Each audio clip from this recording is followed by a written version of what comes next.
This is the OGM Cloud by Waizowl, tailored for larger claw grip styles, but will this be a top claw mouse or just another flop in the market? Let's go find out. Now let's get into the features of this awesome mouse. This mouse comes in the weight at 55G, and the coating is a smooth, durable coating, but it's still grippy for most people unless you sweat pretty heavy. The sensor is a PAL 3395, which is pretty common nowadays, and the chip being used is the NRF 52840 by Nordic. And the switches are Hano Blue Shell Pink Dots, which is one of my favorite switches on the market right now. And the feet are PTFE, which is pretty standard, and I had no problems with the feet in this mouse. So this mouse does come in at $100, and that does not include the 4K dongle. The 4K dongle, I believe, is $15 extra. So if you really do want that extra performance, just keep that in mind when purchasing this. But yeah, let's get right into the clicks of the mouse. The main clicks showcase minimal pre and post travel, with no left and right movement. This implementation provides a light click feel while maintaining enough tactility for a good enough feedback. This aspect is crucial for me as heavy clicks tend to fatigue my fingers during long sessions of aim training. So it's important that clicks can be light, enough tactility, but not overbearing with fatigue from a heavy switch. I will note though, out of the box, the click debounce was set to 4 milliseconds by default.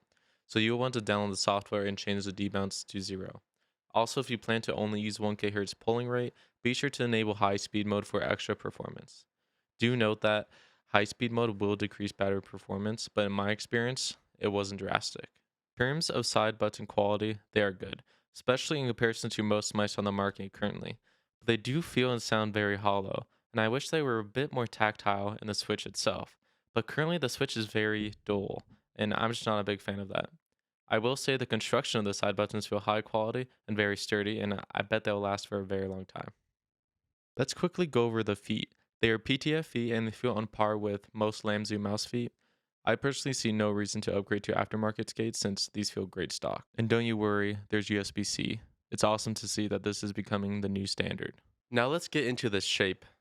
The mouse is 126 millimeters long, 68 millimeters at the furthest width, and 38 millimeters in the middle where it flares out. This is a larger claw focused mouse that has a drastic curve towards the middle and then it flares out towards the back of the shape.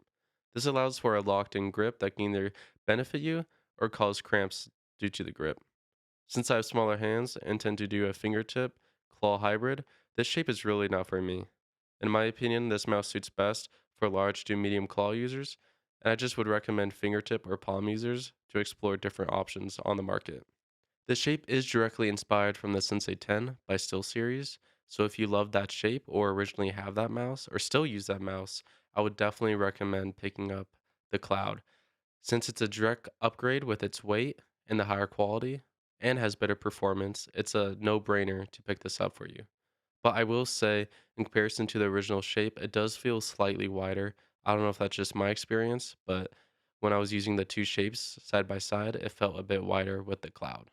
But once again, if you have the Sensei 10, definitely pick this up for a solid upgrade. So overall conclusion on this mouse is it's good.